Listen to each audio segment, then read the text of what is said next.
enjoy your very special day and stay close to Ryerson, for together we will thrive. Thank you so much.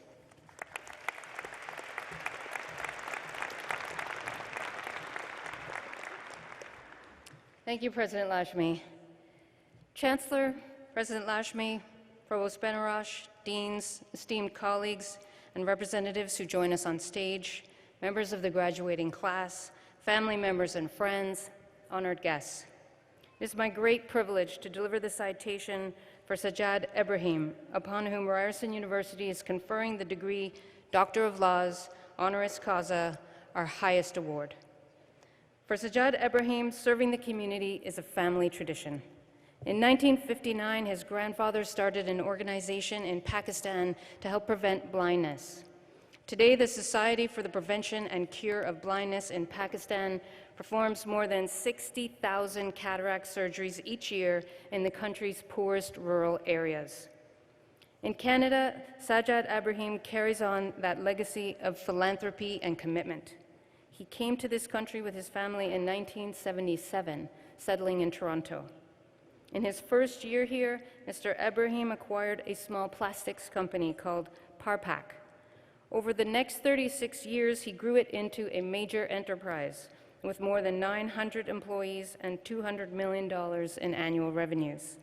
He has since sold the business and brought his focus to philanthropy, both in Canada and internationally. In healthcare, he donated $2.5 million to the Urgent Care Center at Peel Memorial Center for Integrated Health and Wellness. It is the largest individual gift made to the William Osler Health System Foundation. At the time of the donation, Mr. Ebrahim said, "It is, quote, an honor and a privilege," end quote, to be able to make the donation.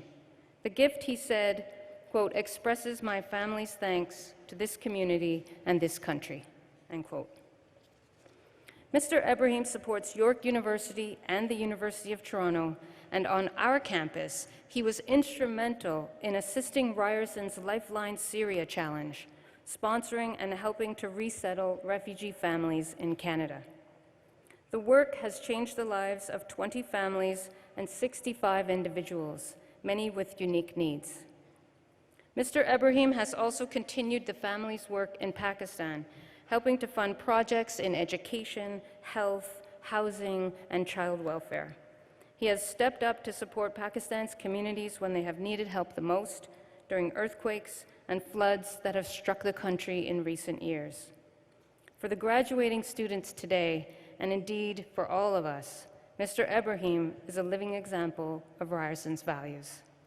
His leadership in community service is a model for others, and his work is an inspiration. Sajjad Ebrahim, for your service to communities in Canada and abroad, your personal commitment to the well-being of people in need, and as an example to the rest of us, we honor and thank you today. I would like now to call Chancellor Fukakusa, President Lashmi, and Sajjad Ebrahim to the podium for the conferring of the degree.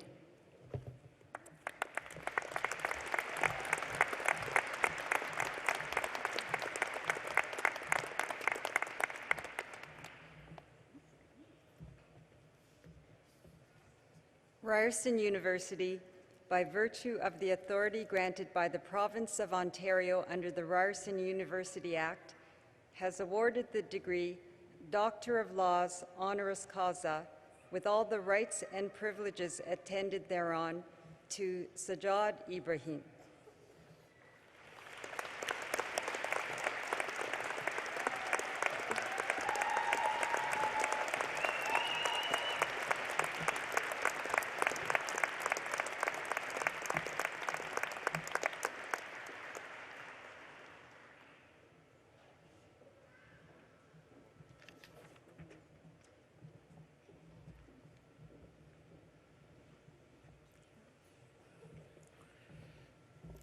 Boy, this is overwhelming. I begin in the name of God, the Beneficent, the Merciful. Chancellor Fukakusa, President Lashmi, Provost Banara, deans, esteemed colleagues, and representatives who join us on stage, honored guests, family members, friends, and most important of all, members of the graduating class. A very good morning to all of you. Congratulations to all the graduates and their families.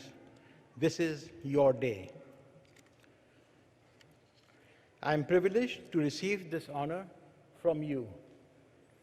I will forever wear it with pride and humility. I am so happy to share the stage today with the new generation as they graduate.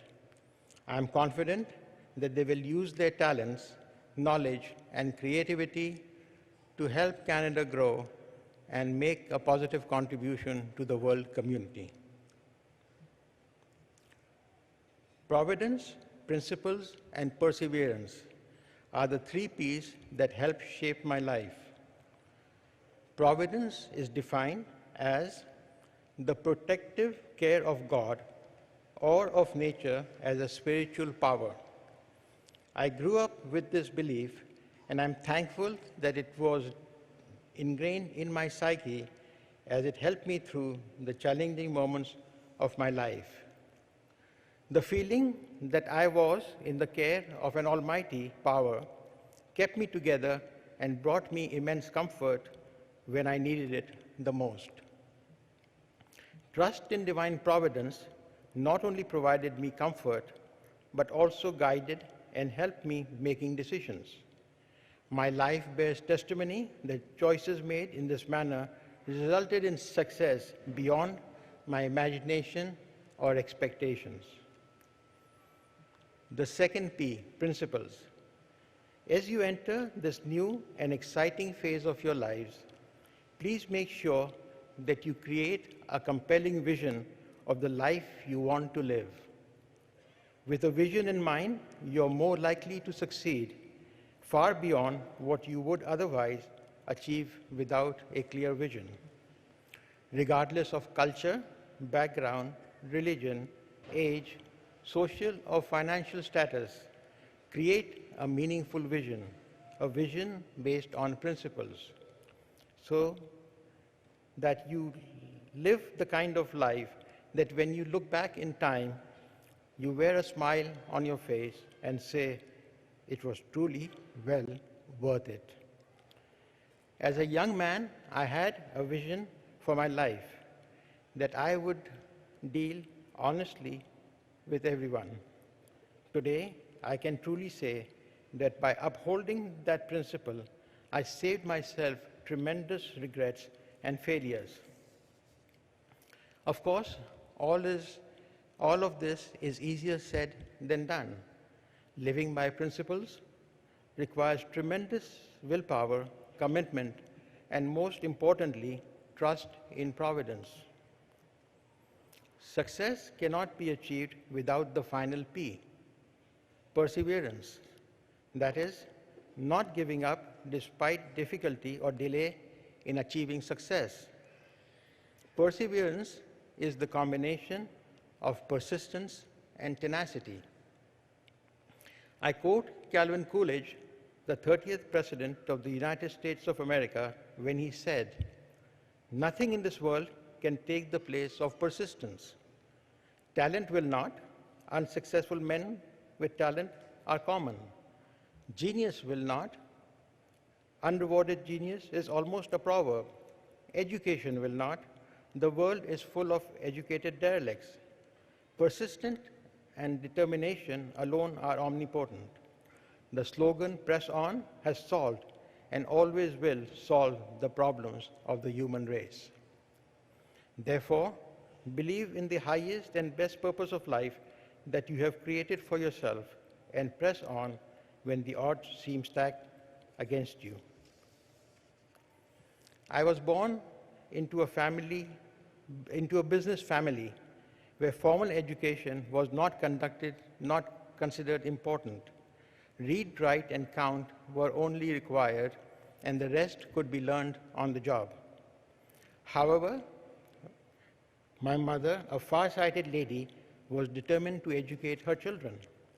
My older brother was the first one in the family to complete high school and was allowed to pursue a degree on the condition that he also worked for the family business while studying. He obtained a Bachelor of Commerce degree, which was a major feat for our family. I followed in his footsteps, but with the vision of life that I had created for myself included an MBA from the United States of America. I cannot begin to describe the opposition and discouragement that I had to face, but I persevered. My family relented so far as to say that I could go to the United States only if I could get into an Ivy League university. This was actually a clever ploy, because in Pakistan, to get your bachelor's, you have 14 years of schooling, whereas in North America, it is 16 years. So my chances of getting into an Ivy League school were very remote. I applied to many schools, and sure enough, each one of them wanted me to come and do 2 years of undergrad before applying for my master's. I was, however, successful in getting into the MBA program at Columbia Business School. When I arrived at Columbia, the Dean of Admissions took me aside and explained that due to my excellent academic history, high scores in the admission test, and my work experience, they had offered me a place as an exceptional case. Divine providence rewarding my perseverance. The first semester at Columbia was probably one of the most challenging of my life. I was lonely, scared, and the workload unbearable. Had I not fought the family for this MBA at Columbia, I may have given up. But with my goal in sight, I relentlessly persevered. And not only did I complete the semester with good grades, but had lost 30 pounds in 4 months. I recall that at Columbia, in the production course, I'd worked on an automated system of ordering groceries from a catalog from a touch-tone phone through an automated warehouse. This was 1972. The technology was available, and little did I know what I was working on was going to be the future of retail. Obviously, Jeff Bezos knew better. After returning to Pakistan, I worked in the family textile business for 3 years and then immigrated to Canada. I arrived in February 1977, and by August, I had bought Parpack, a small company that manufactured plastic food containers. The first year was extremely challenging. Business associates told me later that I had 2 strikes against me, the first being that I was new to the country, and the second being that I was new to the business, and people were just waiting for the 3rd strike. The previous owners were supposed to manage the business with me in the initial period, but they had lost interest. The company was struggling. I, a 26-year-old, panicked and offered to sell it back to the previous owners. Thank God they refused. Providence, remember? Perseverance came into play, and with the help of God, I went full throttle and never looked back. In my 36 years of managing Parpack, I found myself in situations where I could have increased my business substantially if I compromised on my principles. Thankfully, I upheld my principles and can happily say today that I live peacefully with an untainted conscience. When I moved to Canada, my lifestyle went from 10 to below 2. I remember we once had a CRA audit, and the auditor told me that in his report he was going to write that the owner-manager of this company drives a 4-cylinder Standard with no options, and he has never seen anybody in my position do so.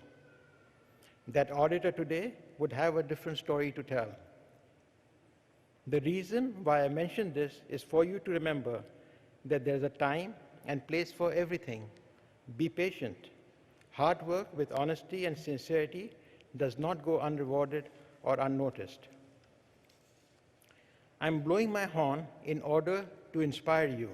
You, the class of 2019, are a fortunate generation. You can change the face of this earth, and my prayer and wish for you is that may all of you lead a purpose-driven life. Finally, I'd like to talk about the mother of all peace, philanthropy. I was fortunate to experience this as a child. My role model was my grandfather, a self-made man who rose from humble beginnings to become a very successful businessman. He truly lived by the Quranic guidance, Mimma razaqnahum yunfikun, give out of what has been provided to you. This has been the teachings of all major religions, and this has also been my guiding principle. In 1959, a prominent eye specialist came to my grandfather for a donation to run eye camps in poverty-stricken rural areas of Pakistan. My grandfather gave him the check for the amount he required, saying that he was paying for the treatment of his son, my father, whose eyesight had been extremely weak since birth.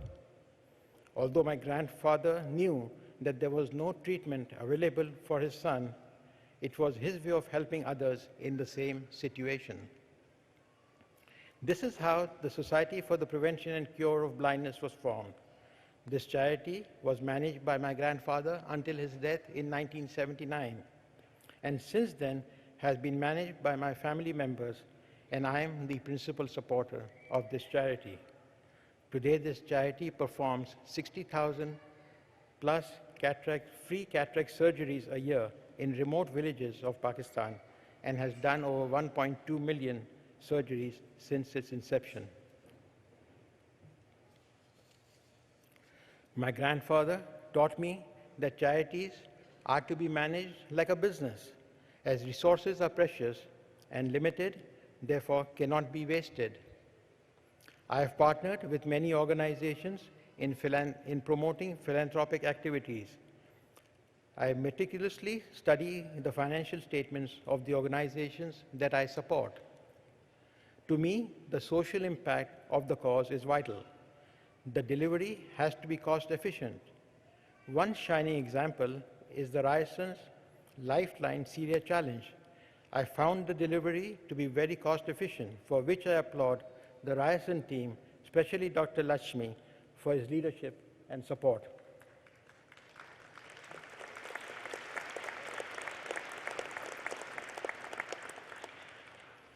You, the graduating class, are fortunate to have studied at RYERSON, a university where mind and matter intersect, a university that encourages you to challenge the status quo with new solutions and apply new ways of thinking to transform the world. We live in times where the mention of God is not considered cool, but I unashamedly state with utmost humility that my success and service to humanity is all due to God's mercy. I am truly grateful to Him for providing me with the resources, the opportunities, the ability, and the guidance. Through faith in God, I have found the strength to persevere sincerely and honestly in my life endeavors. And He has turned those efforts into a success story. I believe that whatever I possess belongs to Him and has to be shared with my human family. Striving to lead a God-centered life has been a means of deep-seated satisfaction and contentment for me. I end with a quote I recently read in a little book called Attitude by Nido Cuban. It is my gift to all of you, the graduating class, and you will be receiving it when you give back your robes. I quote from the book, "Success is focused on task, even goals. Significance focuses on purpose. When you set your sights on living a life of significance, use your talents to make this world a better place and work to plant the seeds of greatness in the life of those around you. May you all lead a life of significance." God bless.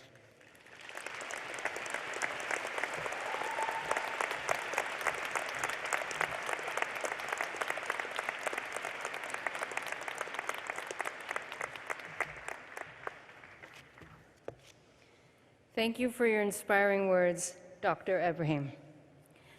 As our graduates prepare to come forward, I'll take this opportunity to request that you hold your applause until all the graduates have crossed the stage. We do, however, welcome spontaneous outbursts of joy and enthusiasm